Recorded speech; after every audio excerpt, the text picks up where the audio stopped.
It has come out the reason Don Lemon has not been arrested yet. Another woke activist judge doing woke activist judge things. Yeah, so a magistrate judge in Minnesota is refusing to sign off on the arrest warrant. This is per CBS, which I'm not a fan of. But apparently, according to this news outlet, Pam Bondi has been in Minneapolis, Minnesota for 2 days now trying to get this done. The warrant for the arrest of the 2 women that have already been taken into custody was signed off on. But this magistrate judge is refusing to sign the warrant for Don Lemon. Shocker. But much to this judge's disappointment, there are other avenues that Pam Bondi can take, and I'm sure she's taking them as we speak. Why do these judges get away with this? Because this is not the first situation that we've seen where they are running cover for the Democratic Party. They are running cover for these criminals that should not be on the street. They are getting in the way of actual justice. When will they be held accountable? Because not only all of that, they are wasting our tax dollars. They are not doing their job. Come on. I just want to know when that's going to change. But I guess I'll settle with the fact that we know that she's actually trying to arrest Don Lemon. I just hope that it happens soon. What do you guys think of this? Let me know in the comments. Now, what you just heard wasn't a verdict. It was most definitely a why question, right? Why is this stalling? Why are they slowing down? Why did everyone else move through the system except for your boy, Don Lemon? That's the part people feeling right now, even if they can't articulate it yet. So instead of arguing feelings, let's do the one thing that the media never does, all right? Let's walk through what actually happened in order. Into Minneapolis a little bit ago and did some reconnaissance on the ground. I'm speaking to an organization there that's gearing up for resistance and protest. I've been pleasantly surprised to see the community coming together. Diverse community. If you see this, when we first pulled up, we're like, wait a minute, which operation are we at?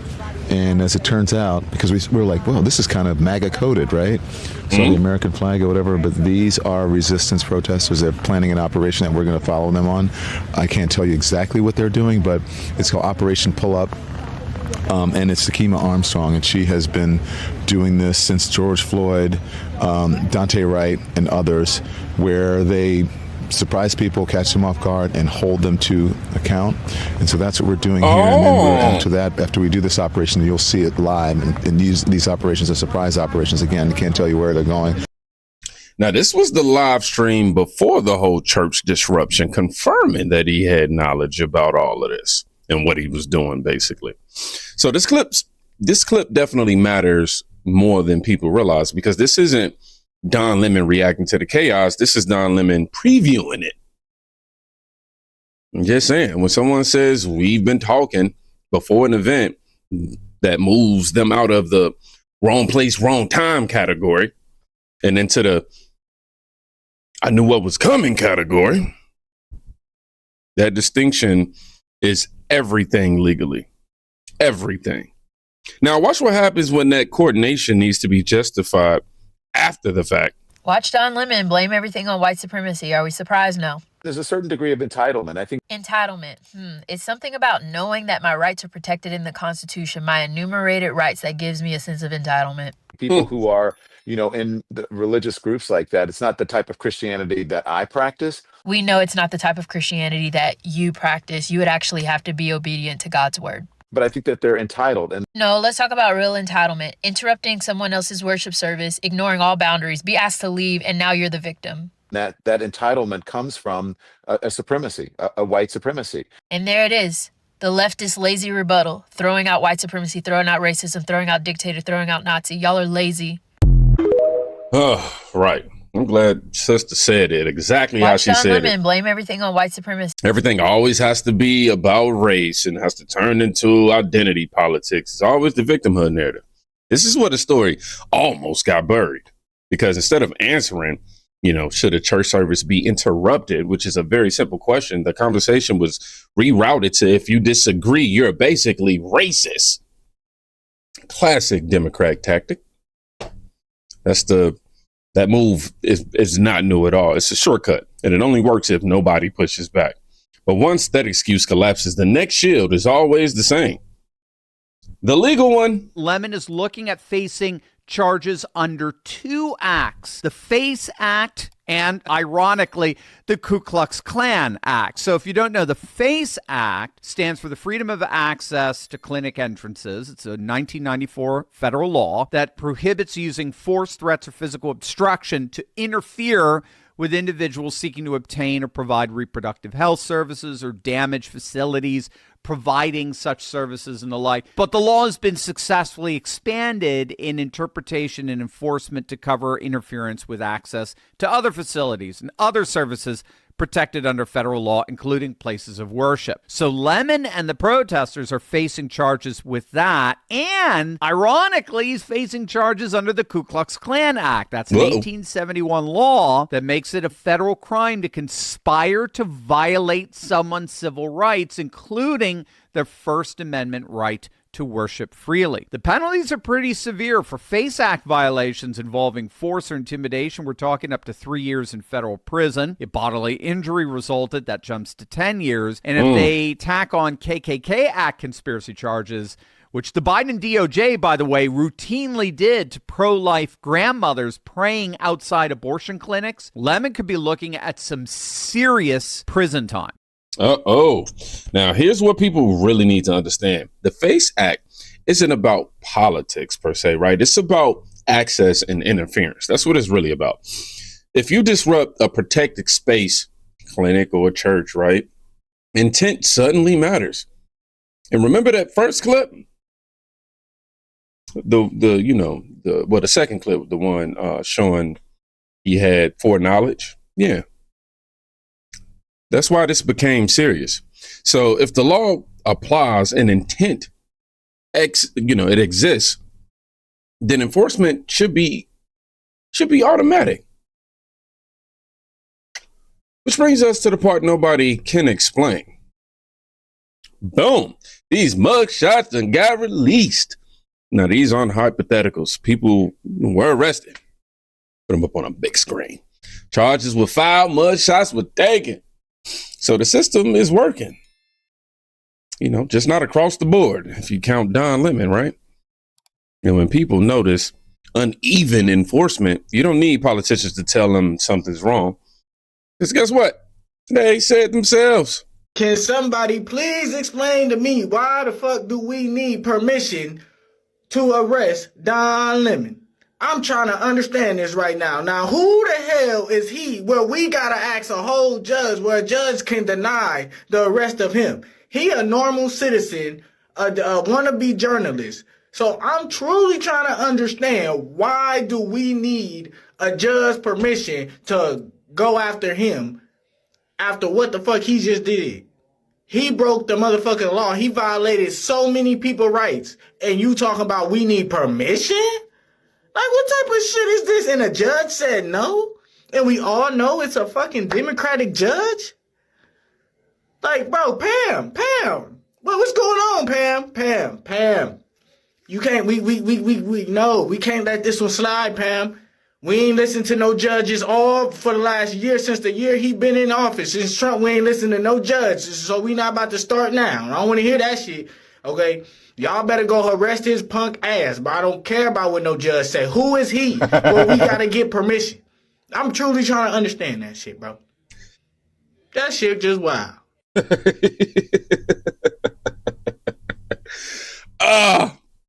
Now this anger, it isn't ideology at all. This is what happens when citizens realize the rules turn flexible depending on who you are. Ooh, excuse me. Yeah, man, this is instinctive fairness, if you ask me. Now, I want you to watch Don Lemon's response carefully, because the tone tells you confidence level. Look, I stand proud and I stand tall. This is not a victory lap for me, because it's not over. They're going to try again, and they're going to try again. And guess what? Here I am. Keep trying. That's not going to stop me from being a journalist. You're not going to diminish my voice. Go ahead, make me into the new Jimmy Kimmel if you want. Because I'm not going anywhere, and I'm going to believe the same things, whether you want to, whatever. None of this is about justice. This is about power, and it's about people who are incompetent. Look, I stand proud. Oh, wow. Did y'all hear what he was saying in between the lines? This isn't someone worried about consequences. That's somebody who already knows how the system treats people in his lane. Especially when you got a Democrat judge. Confidence like that doesn't come from innocence. It comes from experience. That's all I'm saying. And when the law doesn't resolve things, there's always one last safety net. And it's called narrative control. She was so sure of herself. She was so proud of what she was doing to those Christians minding their own business, trying to pray. They don't expect us to come there, and then we disrupt business as usual. Now, if you were an anchor at CNN and you had an interview with this lady, do you think you might confront her with those facts? We did not rush into that church. We actually went and sat down and participated in the service. I just asked an innocent question. The pastor says, shame, shame.